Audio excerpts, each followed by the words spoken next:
Yeah. Hi, this is Rajesh Sharma. యాదృచ్ఛికము లేకపోతే ఏందో తెలియదు కానీ ఇవాళ డేట్ సెప్టెంబర్ 11th.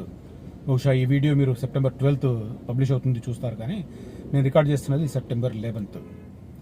23 ఏళ్ల క్రితం సరిగ్గా ఇదే రోజు అమెరికాలో ఉన్న ట్విన్ టవర్స్ని ఆ రోజు తీవ్రవాదులు దాన్ని టార్గెట్గా 2 విమానాలతో కూల్చి ధ్వంసం చేసిన సంగతి తెలుసు మనకు. అప్పటి వరకు ప్రపంచవ్యాప్తంగా ఆ world trade centre 2 twin towers ఏవైతే ఉన్నాయో అవి అమెరికాకు ఒక గర్వకారణంగా ఉండేది. ప్రపంచవ్యాప్తంగా ఒక కామర్స్ని, వాణిజ్య రంగానికి సంబంధించిన అప్డేట్స్ కావచ్చు, అదొక హెడ్ క్వార్టర్స్ లాగా ఉండింది. ఈవెన్ ఎవ్రీ అమెరికన్ ఆ టవర్స్ని చూసి కొద్దిగా ప్రౌడ్ ఫీల్ అయ్యే పరిస్థితి. సో అమెరికన్ సార్వభౌమాధికారం మీద దెబ్బ కొట్టే లక్ష్యంతో తీవ్రవాదులు, ఉగ్రవాదులు ఆ రోజు అతిపెద్ద దాడి, ప్రపంచ చరిత్రలో చెప్పుకోవాలంటే అతిపెద్ద దాడుల్లో అది ఒకటి.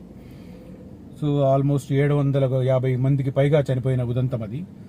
సో అది జరిగి సరిగ్గా ఇవాళకి 23 సంవత్సరాలు పూర్తయింది. సో ఇప్పుడు ఎందుకు ఆ ప్రస్తావన అంటే, ఇప్పుడు మనం గత కొన్ని రోజులుగా హైదరాబాద్కు సంబంధించి 4వ నగరం ఫ్యూచర్ సిటీ గురించి చెప్పుకుంటున్నాం.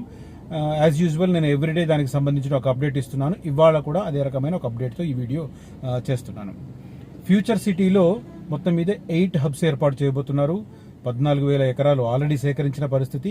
ఆ సేకరించిన దాంట్లో ఖచ్చితంగా కొన్ని సంస్థలకు ఆ భూములు ఇవ్వాలి, వాళ్ళు వారి సంస్థలను అక్కడ ఏర్పాటు చేసుకోవాలి. అది ఒక హెడ్ క్వార్టర్ లాగా డెవలప్ అవ్వాలి. సైబరాబాద్ లాగా అది కూడా ఒక 4వ సిటీగా, ఫ్యూచర్ సిటీగా అది డెవలప్ అవ్వాలనేది ఈ ప్రభుత్వం ఒక టార్గెట్గా పెట్టుకుంది. సరే, చాలా మంది అవుతుందా కాదా అని సందేహాలు చాలా మందికి ఉండొచ్చు, సహజమే. ఎందుకంటే ప్రభుత్వాలు చెప్పినవన్నీ కావు కదా, మనం చూసాం. కానీ ఇది అయ్యే సంకేతాలు అయితే నాకు ఎవ్రీడే డెవలప్మెంట్ చూస్తే నాకు కనిపిస్తుంది. బట్ ఒక మిత్రుడు కామెంట్ చేశాడు, నేను CM Revanth Reddy official spokes person అని. థ్యాంక్ యూ, ఆ పోస్ట్ ఇప్పించండి బ్రదర్. Thank you. ఈ వీడియోలు చేసుకుని ఈ చిన్న చిల్లర కోసం ఎందుకు అక్కడ ఉంటే ఒక మంచి పెద్ద ఎత్తున సంపాదించుకునే అవకాశం ఉంది. సో నేను నిజంగా చెప్పదలుచుకున్నాను, క్లియర్ కట్గా చెప్తున్నాను. నేను చెప్పే దాంట్లో మీకు ఏమన్నా తప్పులుంటే నన్ను కరెక్ట్ చేయండి, నేను సరి చేసుకుంటాను. మొన్న ఎవరో ఒక 2 చెప్పారు, నేను ఆ తర్వాత నేను కరెక్ట్ చేసుకున్నాను. సో నేనేమి పైనుంచి ఊడిపడలేదు, తప్పులు అన్నీ నాకు సర్వజ్ఞానికి కావడానికి నేనేం పైనుంచి ఊడిపడలేదు. సో నేను కూడా మేబీ నాకు అందుబాటులో ఉన్న సమాచారాన్ని మీకు చెప్పే ప్రయత్నం చేస్తున్నాను, రకరకాల సోర్సెస్ ద్వారా నాకు వచ్చిన ఇన్ఫర్మేషన్. కాకపోతే ఒక్క రియలబుల్ ఏంటంటే, విశ్వసించదగిన సమాచారం ఏంటంటే, నేను 30 సంవత్సరాలుగా జర్నలిస్ట్గా పనిచేస్తున్నాను. సో నాకు వచ్చిన ఇన్పుట్ని నేను యాజ్ ఇట్ ఈస్గా మీ ముందుకు తీసుకురాను. నాకున్న సమాచారం ప్రకారం నేను కొద్దిగా దాన్ని క్రాస్ చెక్ చేసుకుని మీ ముందుకు తీసుకొస్తాను. అది మాత్రం నేను ఖచ్చితంగా చెప్పగలను. బట్ స్టిల్ నా దగ్గర ఏమైనా తప్పులు ఉంటే మాత్రం సరిచేయండి. సరే, ఫ్యూచర్ సిటీకి సంబంధించి వస్తే, ఫ్యూచర్ సిటీలో మొత్తం ఈ 8 హబ్స్ ఏర్పాటు చేయబోతున్నారు. Sports complex, international cricket stadium, medical hub, pharma hub, అదే రకంగా ఐటీ సంస్థలకు, ముఖ్యంగా ఏఐని మీద పరిశోధనలు చేస్తున్న ఐటీ సంస్థలకు ఎక్కువ స్థాయిలో అక్కడ ల్యాండ్స్ ఇవ్వబోతున్నారు. ఒక్కో సంస్థను 200 ఎకరాల నుంచి మొదలు పెట్టుకుంటే 1000 ఎకరాలు, 1200 ఎకరాల దాకా ఒక్కొక్క సంస్థ తీసుకునే పరిస్థితి కనిపిస్తుంది. Basing on their assurance on job creation, అంటే ఎంతమందికి ఉపాధి కల్పిస్తారు, ఎన్ని ఉద్యోగాలను క్రియేట్ చేస్తారు అన్న ప్రాతిపదిక ఒకటి. రెండో ప్రాతిపదిక ఏంటంటే, ఎప్పట్లోగా మీ ప్రాజెక్టు గ్రౌండ్ అవుతుంది. ఈ 2 అంశాలను దృష్టిలో పెట్టుకుని ఈ ప్రభుత్వం సంస్థలకు స్థలాలను కేటాయించబోతుంది. ఆ ప్రాసెస్ స్టార్ట్ అయింది. అందులో భాగంగా స్కిల్ డెవలప్మెంట్ యూనివర్సిటీకి సంబంధించి ఆగస్టు 1వ తేదీన ఫౌండేషన్ స్టోన్ కూడా పడిన పరిస్థితి. ఇక రోడ్ల పరంగా కూడా చాలా ఫాస్ట్గా డెసిషన్ తీసుకుంటున్నారు. ఆల్రెడీ కందుకూరు నుంచి యాచారంను కనెక్ట్ చేస్తూ ఎగ్జిస్టింగ్ 100 ఫీట్ రోడ్ ఉంది, దాన్ని 200 ఫీట్ చేయబోతున్నారు. అదే రకంగా కందుకూరు రావడానికంటే ముందే కొత్తూరు ఎక్స్ రోడ్ నుంచి లెఫ్ట్ సైడ్ తీసుకెళ్లి పవర్ గ్రిడ్ ను, ఏదైతే ఇండియాలో 3rd లార్జెస్ట్ అని చెప్తున్నారు, బిగ్గెస్ట్ పవర్ గ్రిడ్ అంటున్నారు, అక్కడ నుంచి వెళ్ళి మీర్ఖాన్ పేట వరకు ఆ 200 ఫీట్ రోడ్ అయిపోయింది. ఈవెన్ ఇవాళ కూడా నేను ట్రావెల్ చేశాను. ఆ 10 కిలోమీటర్ల స్ట్రెచ్ మనం 5-6 నిమిషాల్లో వెళ్లే రకంగా ఆ రోడ్డు ఉంది. అది మీర్ఖాన్ పేట నుంచి అలాగే స్ట్రెచ్ కంటిన్యూ అయ్యి, ఇప్పుడైతే ఈ యాచారం మండలంలో సేకరించిన మిగతా ఊర్లు ఉన్నాయి కదా, తాటిపర్తి, నానక్ నగర్, అదే రకంగా మేడిపల్లి, నేను లాస్ట్ పాయింట్గా చెప్తాను. నా లాస్ట్ పాయింట్ నుంచి తక్కలపల్లి దగ్గర సాగర్ రోడ్లో అది కనెక్ట్ అవుతుంది. అది 200 ఫీట్ రోడ్డు. అంటే ఒకటి కందుకూరు టు యాచారం మధ్య 200 ఫీట్ రోడ్డు, దాంతోపాటు ఇప్పుడు ఆల్రెడీ మీర్ఖాన్ పేట కొత్తూరు మధ్య ఉన్న దాన్ని అటు సాగర్ రోడ్డు కనెక్ట్ చేసే రకంగా ఎక్స్టెన్షన్ చేయడం. ఈ రెండింటితో పాటు కొంగరకలాన్, రంగారెడ్డి కలెక్టరేట్ నుంచి ఈ మీర్ఖాన్ పేటను క్రాస్ చేస్తూ, ఈ ఫ్యూచర్ సిటీని క్రాస్ చేస్తూ, ఆ తర్వాత ఫారెస్ట్ ఏరియా ఉంటుంది, అది దాటి అమన్గల్కి మాల్కు మధ్య RRR కు కనెక్ట్ అయ్యే రకంగా 300 ఫీట్ల రోడ్డు ప్లాన్ చేస్తున్నారు. సో ఎవ్రీడే ఇది జరుగుతుంది. బట్ ఇవాళటి ఇన్ఫర్మేషన్ ఏంటంటే, ఈ వీడియోలో ఇన్ఫర్మేషన్ ఏంటంటే, ట్విన్ టవర్స్ని ఈ ఫ్యూచర్ సిటీలో భాగంగా ట్విన్ టవర్స్ని ఏర్పాటు చేయాలి, వరల్డ్ ట్రేడ్ సెంటర్ని కూడా అక్కడ ఏర్పాటు చేయాలని తాజాగా ఒక ప్రతిపాదన తెర మీదకి వచ్చింది. దీని మీద రంగారెడ్డి జిల్లా కలెక్టరేట్కి సంబంధించిన అధికారులు వర్కౌట్ చేస్తున్నారు. మీ అందరికీ డౌట్ రావచ్చు, ఇప్పుడు ఇంటర్నేషనల్ ట్రేడ్ సెంటర్ ఆ ఏరియాలో ఎందుకు అని. దీనికి ప్రాతిపదిక చెప్తాను.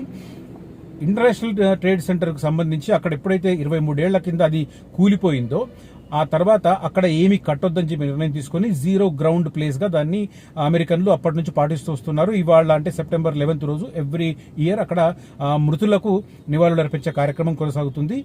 గ్రౌండ్ జీరోగా అది అలాగే ఉండిపోయింది.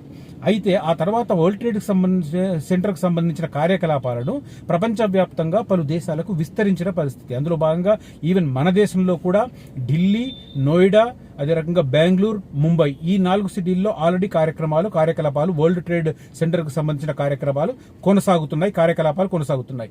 మరిన్ని సిటీస్ కూడా ఇండియాలో ఎక్స్పాండ్ చేయడానికి వరల్డ్ ట్రేడ్ సెంటర్కు సంబంధించిన ప్రతినిధులు, అధికారులు ఏర్పాట్లు చేస్తున్నారు. అందులో భాగంగా ప్రస్తుతం చెన్నై, జైపూర్ లాంటి ప్లేసుల్లో ఆల్రెడీ కన్స్ట్రక్షన్ వర్క్ కొనసాగుతున్న పరిస్థితి. కార్యకలాపాలు త్వరలో అక్కడ ప్రారంభమవుతాయి.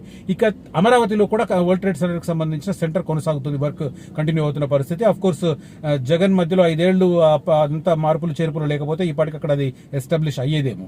ఇక తెలంగాణకు సంబంధించి హైదరాబాదు, అదే రకంగా ఆంధ్రప్రదేశ్లో సెకండ్ సెంటర్గా విశాఖపట్నాన్ని కూడా వరల్డ్ ట్రేడ్ సెంటర్కి సంబంధించిన ప్రతినిధులు పరిశీలిస్తున్నారు. ఇందులో భాగంగా హైదరాబాద్లో ఏర్పాటు చేయబోతున్న వరల్డ్ ట్రేడ్ సెంటర్కి సంబంధించిన ఆ హెడ్ క్వార్టర్స్ని, ఆ ఆఫీస్ని ఈ ఫ్యూచర్ సిటీలో పెట్టించడానికి ప్రధానంగా ఈ ప్రభుత్వం ప్రయత్నాలు చేస్తుంది. సో దట్ ఒక బూస్ట్ వస్తుంది. అంటే ఫ్యూచర్ సిటీలో భాగంగా సంస్థలకు భూములు కేటాయించడం, ఆ సంస్థలు అక్కడ వాటి కార్యకలాపాలను ప్రారంభించడం, తద్వారా ఉపాధి కల్పన జరగడం, ఉద్యోగాల కల్పన జరగడం, ఆ ఏరియా పూర్తిగా ఒక రెసిడెన్షియల్ ఏరియా డెవలప్ అవ్వడం. అంటే ఫ్యూచర్ సిటీకి కేటాయించిన భూముల్లో సంస్థలకు ఇస్తారు. అక్కడ రెసిడెన్షియల్ ఆల్రెడీ ఉన్న పాత వెంచర్లు ఉంటాయి, డిటిసిపి, హెచ్ఎండిఏ, జీపీ లేఅవుట్లు ఉండవు. ఆల్రెడీ జీపీ లేఅవుట్లకు సంబంధించి ల్యాండ్ తీసేసుకుంటుంది ప్రభుత్వం.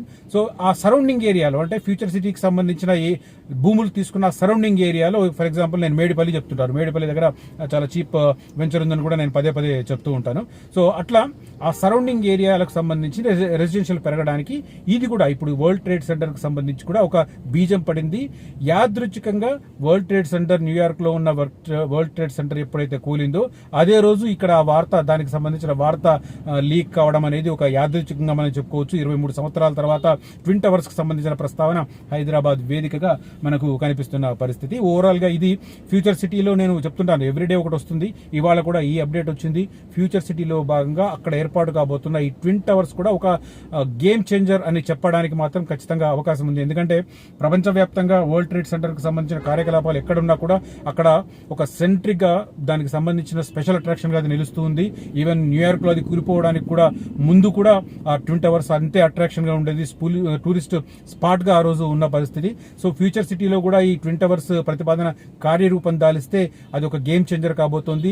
ఫ్యూచర్ సిటీకి అదొక సెంటర్ ఆఫ్ అట్రాక్షన్ గా కూడా మారే అవకాశం కనిపిస్తుంది. ఇది ఫ్యూచర్ సిటీకి సంబంధించి ఇవాళ నాకు వచ్చిన ఇన్ఫర్మేషన్ ఆధారంగా నేను చేస్తున్న వీడియో. సో ఓవరాల్ గా చూస్తే ప్రభుత్వం అయితే ఆల్మోస్ట్ ఎవ్రీడే ఒక నిర్ణయం తీసుకుంటుంది.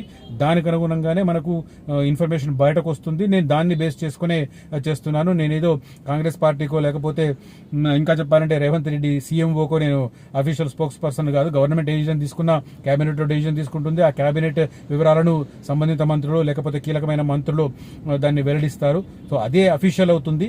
ఇప్పుడు నాకు తెలిసిన ఇన్ఫర్మేషన్ నేను ఏది చేస్తున్నా కూడా నాకు ఇన్సైడ్ ఇన్ఫర్మేషన్ రావడం, దాన్ని నేను క్రాస్ చెక్ చేసుకోవడం, దాన్ని మీ ముందుకు తెచ్చే ప్రయత్నం చేస్తున్నాను. ఒకవేళ ఇప్పుడు రంగారెడ్డి జిల్లా అధికారులు చెబుతున్నట్టుగా ఈ వరల్డ్ ట్రేడ్ సెంటర్ కు సంబంధించిన దాంట్లో ఆ కేంద్రం కనుక ఫ్యూచర్ సిటీలో ఏర్పాటు అయితే ఖచ్చితంగా అది గేమ్ చేంజర్ అని మాత్రం నేను ఖచ్చితంగా చెప్పగలను. బట్ ఏర్పాటు అవుతుందా లేదా అన్నది ముందు కాలం నిర్ణయిస్తుంది. సో ఇది ఇవాళ నా దగ్గర ఉన్న ఇన్ఫర్మేషన్ మీకు చెప్పే ప్రయత్నం చేశాను. ఈ ఇన్ఫర్మేషన్ మీకు నచ్చితే ఖచ్చితంగా ఈ వీడియోను లైక్ చేయండి, షేర్ చేయండి. అదే రకంగా నన్ను ఎంకరేజ్ చేయమని చెప్పి అభ్యర్థిస్తూ ఉన్నాను. ఓవరాల్గా ఇది video. Please do like this video. Thank you very much for watching this video. Signing off, Rajesh Sharma.